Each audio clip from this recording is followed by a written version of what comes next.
سلام كما يحديركم كبرات تخاتل تبلو تي في لما عنت غلت اسرا قنبات كل تشحن اسرا حمشانيو نايلوم مدبنا حفشاوتي اب تግራይ ዝካየድ ዘሎ ናይ ህዝቢ ሰላማዊ ሰልፍታትን ንዕኡ ንምዕንቃፍ ዝግበር ዘሎ ብጉጅለ በዛ ነበር ህወሓትን ብጀነራላታን ካላ ሓፈሻው ኻቲ መንሰይ ትግራይ ብብዝሒ ናብ ሓራ መሬት ትግራይ ዝገብሮ ዘሎ ምንቅስቃሳትን ዝድህስስ ክኸውን ይቅድሙ ግን ኣብ ትግራይ አብይ አሕመድ ወይ ካዚ መንግስት ፌደራል ስጉምቲ ድሕርቲ ዝሃቦ ናይ ክልከላ ናይ ካብ ፖለቲካ ኢትዮጵያ ምስጓጎም ነዞም ጨቆንት ጉጅለ ሕጂ ናብ ስጉምቲ ገጽ ወይ ከዓ ናይ መኽሳስ መሰሎም ከልዕለሎም ይኽእል እዩ ብድሕሪኡ ከዓ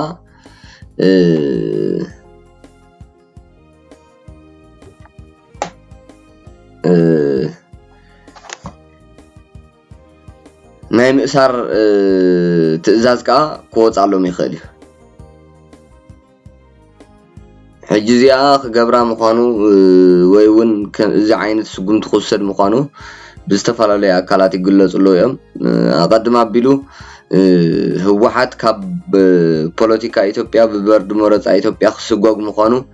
ኣቐድማ ኣቢሉ ቅድሚ 15 መዓልቲ ናይቲ ስጉምቲ ቅድሚ ውሳነ ቅድሚ ምትሕልላፉ ይግለጽ ነይሩ ሕጂ አብይ አሕመድ ከተግብሮ ዝደለየ ብዝተፈላለዩ ናይ ሚድያ ኣካላትን ኣክቲቪስታትን ጋዜጠኛታትን እዩ እቲ መልእኽቲ ዘሕልፎ ቀዲሙ ታውዲየንስ ንኸንብብ ሕጂ ከዓ ስጉምቲ ክወስድ ምዃኑ ዝተፈላለዩ ውልቀ ሰባትን ናይ ሚድያ ኣካላትን እቲ ሓበሬታ የተሓላልፈሎ ስለዚ ከተግብሮ ይኽእል እዩ ኣብ ዝቕጽሉ መዓልታት ማለት እዩ ካልእ ኣብ ከባቢታት ዓዲ ጉዶም ጀሚርካ ኣብ ብዙሕ ቦታታት ህዝቢ ትግራይ ንሕና ካብዛ ጨቋኒት ጉጅለ ነፃ ኢና ብምስለነታት ኣይንግዛእና ንሕና ምስ ግዜ ርክብና ምስ ግዜያዊ ምምሕዳርና ምስ ግዜያዊ ምምሕዳር ምሳኹም ግን ኣፍልጦን ርክብን የብልና እናበለ ድምፁ ኣብ ዘስማዓሉ ዘሎ እዋን ብሓይሊ ንምዕፋን እዛ ጉጅለ እዚኣ ስጉምትታት ትወስድ ኣላ ማለት እዩ ኣብ ኣርማ ክንደይ ምዃና እምበር ኣብ ከተማ ዓዲ ጉዶም ህዝባዊ ሰልፊ ንኸይግበር ድፋዕ ሒዞም ወይ ከዓ ኬላታት እናገበሩ ናይ በዓል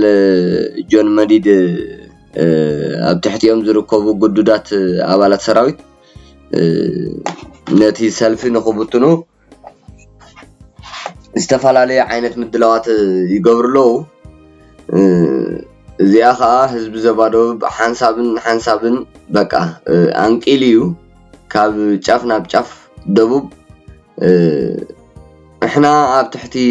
እዚ ኣጽናት ጉጅለ ኣይኮናን ንሕና ርክብና ምሕደራና ኣፍልጦን ህቦን ዝህበናን ግዜያዊ ምምሕዳር ትግራይ እምበር ምሳኹም ባዕልኹም ከዓ ነብስኹም ስለ ዝቆተልኩም ምሳኹም ወላ ሓደ ርክብ የብልናን ዘራኽብ የብልናን ኢሉ ዳርጋ ተፈላለዩ ዘሎ በቃ ኣፍልጦ ናይ ህወሓት ነፂግዎ እዩ ህዝቢ ዘባደው ትግራይ ሕጂ ነዚኣ የመታ በቃ ብዓብዩን ምንቅስቃሳት ናይ ሓራ መሬት ትግራይ ምዝ ከባቢ ስለ ዘተኣሳስርዎ እዚ ከባቢ ክድፈር ኣለዎ ኢሎም ወሲኖም ዘሎ ክድፈር ኣለዎ ኣብውን እንድሕር ደኣ ናይ ምእሳር ትእዛዝ ኣውፅኡ ኣብ ልዕልና ስለዚ በዞባ ዚና ክንከላኸሎ ንኽእል ምሻዕብያ ኮይና ስለዚ ዞባ ኣብ ትሕቴና ክጸንሕ ክኽእላሉ ዘይኮይኑ ግን መናሃርያ ኮይናት ንገብረሉ ዕድል ክፍጠር ኣለዎ ዝብል ትእዛዝ እዮም ሕሊፎም ዘሎ ሓራ መሬት በቃ ስሩዕ ዝኾነ ስጉምቲ ክወሰደሉ ኣርምታት ብፍሉይ ተነጊርወን እዩ ዝሓለፈ كلت سلسته معلتي نتحرى مريت تقراي متقعت كايدلو زنا ارمتات زين بفولي مدلواتن كودا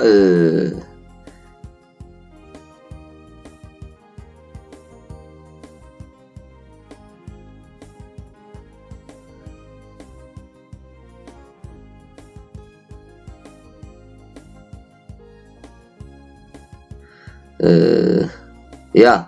زغونت حبريتها حزب وردا حنطالو وجرات ناب عد قدام كياتو بسراويتم كحتي تخلكيلو اب مدرو برخا دمصو خيسمع سلاماو سلف خيغبر يغدولو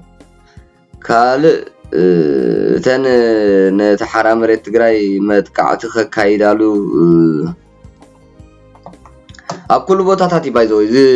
مخلكال نابز بقى ناب عد قدام اوي تقندي ناي تخبابي سلاماو سلف خغبر مدب وطيو ግን እዚ ጨቋን ጉጅለን ብሎ ዘለና ነቲ ቦታ ከይካየደሉ በቃ ህዝቢ ሐሳቡ ከይገልጸሉ መንእሰያት ድምጾም ከይስምዑ كعفنا له الزوازي بقى نحنا ابتحتنا يخون زلومبر ابتحت غيوم محدار زبال كل يوبلون صباح نغونا انا دجنا اي زيايتي ጨቋኑ ጉጅለ ወይ ካዝ ጀነራላቶም ዝንቀሳቀሱላ ዘለው ጉዕዝ መንገዲ ነዚያ በቃ ዞባደው ኣብትሕተና ይኻት ዘሎ ህዝቢ ዞባደው ከም ተኻለ ህዝቢ ክንበርካኽ ከኸላሎ ክነምበርክ ከለና ህዝቢ ዞባደው ኣብትሕተና እንተ ዘይቲናዮ ንህዝቢ ዞባደው እንተ ዘይገዚና ንህዝቢ ዞባደው እንተ ዘይንበርኪኽናዮ ህወሓት ከም ህወሓት ወይ كنقصلاي نخلن زبل اب مدمدم تابصح مالو تبوتا بقى نعوم اقداسي تبوتا تهزبي يكون تبوتا اقداسيوم نزم ጨቆንት ጉጅለ በቃ بزعبا ህዝብ ስለዚህ حسبوت ህዝብ አይገድሶም ታይዳ እት መሬት ይዘገድሶም ምዕራብ ትግራይ ኮ በቃ بزعبا حاسبهم አይፈልጥኑ شعبيا كو ذكرت هونكم باول سعيد غيرو بهجي هجي مس ستالين تمحازيو خاله جنبار فطير زلو بو غيرو كو حدا غزي ورداتات ايروب من محدارنا ايرترا غيرنا اتخالق بوتاتات بادمن غلن ناب نمربتو ناب ايرترا مليسنا معراب تግራይ كا ناب توانو زخونه حزب اركيبنا انا يلنيو شعبيا شفتها شعبيا اذا حجي مزادمنيا ጉጅለ ህወሓት ተመሓዚ ዘሎ شفتها شعبيا معراب تግራይ ናብ توان زخونه حزبنا اركيبنايو اب ኩናት تግራይ مستساتفنا نحنا شعبيا ايدو ስለዚ ዋንኡን መን ይዝብለ ዘሎ ነምሓራይ اركيبنايو ነምሓራ መሬታ ምሓራይ ይብለና ኣሎ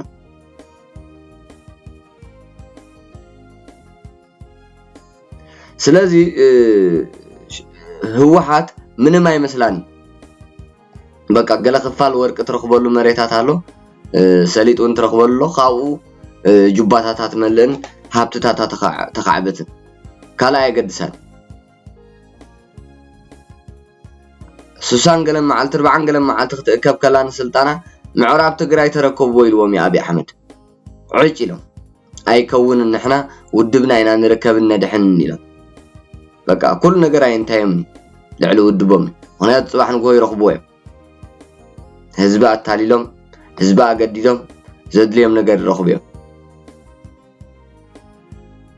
ስለዚህ ዝታት ዝመስል ካልእቲ በቃ ኣብዚ ሶምን እዚ ልዕሊ 300 ዝኸውን መንእሰይ ትግራይ ናብ ሓራ መሬት ተጸምቢርሎ በቀዳማይ ንዕለኩም ኔራ ናይ አርሚ 33 ናይታ አሃዱ ናይታ ክፍለ ሰራዊት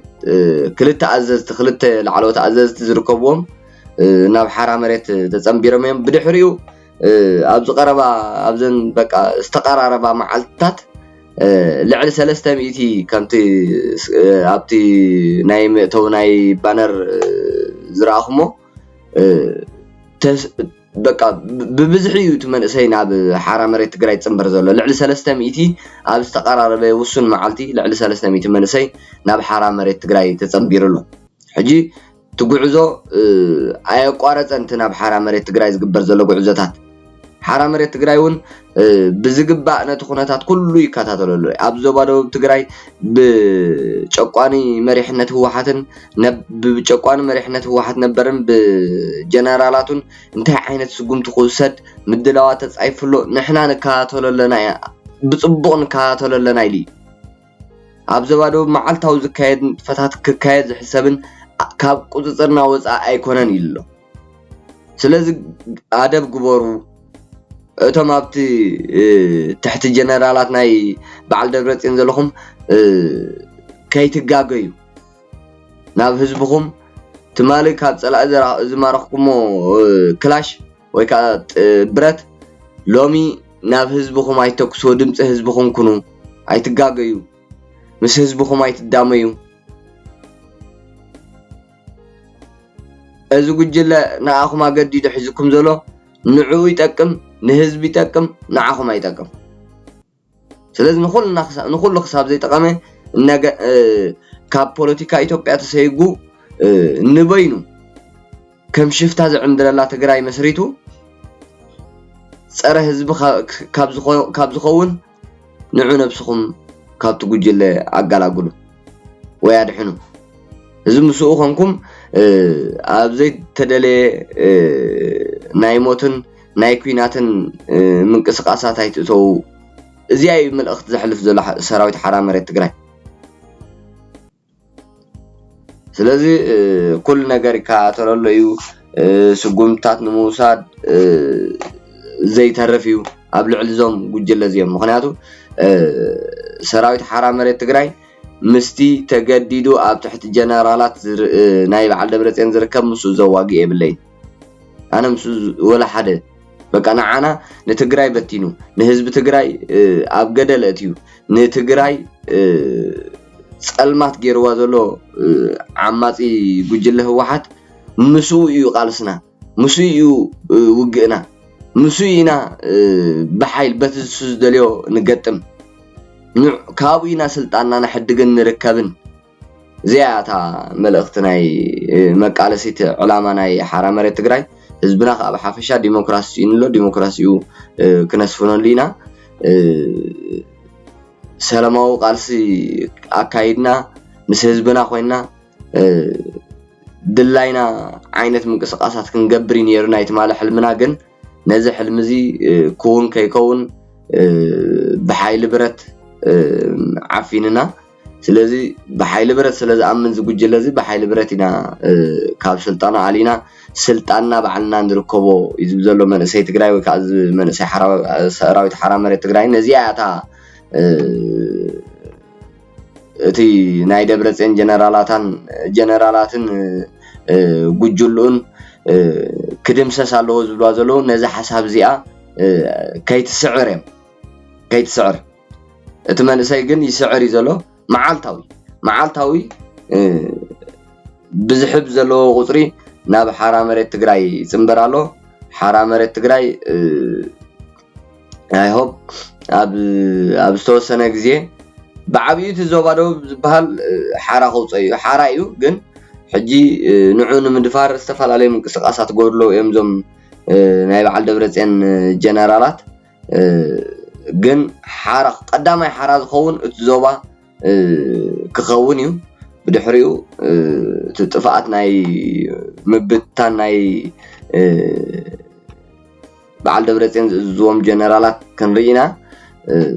እዚያ ትመስልና ኢሎም ማዓንቲ መደበይ ሓራ መሬት ትግራይ ክዕወት እዩ ህዝቢ ትግራይ እውን ክዕወት እዩ ውድቀቶም ከዓ ናይዞም በዓል ደብረጽዮን ዝመርሑ ህወሓት ኣብ ቀረባ ግዜ ክንርኢና ኦሬዲ በት ፖለቲካዊ ምንቅስቃስ ሞይቶምን ወዲቆምን እዮም በዚ ኣገደም ሒዞም ዘለዉ ሰራዊት ግን ኣለና እናበሉ ግፍዕታት ይፍጽሙ ኣለና እናበሉ ዝተፋላለየ ምንቅስቃሳት ይገብሩ ንመንእሰይ እውን ነቲ ኣብቲ ከባቢኦም ኣብቲ ንሶም ዝቋፀሮ ቦታታት ዝርከብ መንእሰይ እውን ተደልዮም ይኣስሩ ተደልዮም ጭቁኑ ተደልዮም ይዕፍኑ ድላዮም እዮም ዝገብሩ ዘሎ ግን እዚኦም እውን ጥፍኣቶም ኣብ ቀረባ ግዜ ክንሰምዕን ክንርእና ክቡራት ተኸታተልቲ መደብ ሊሎ ቲቪ ኣብ ናይ ድሓር ወይ ኣብ ናይ ዝቕፅል መደብና ክሳብ ንራኸብ ሰላም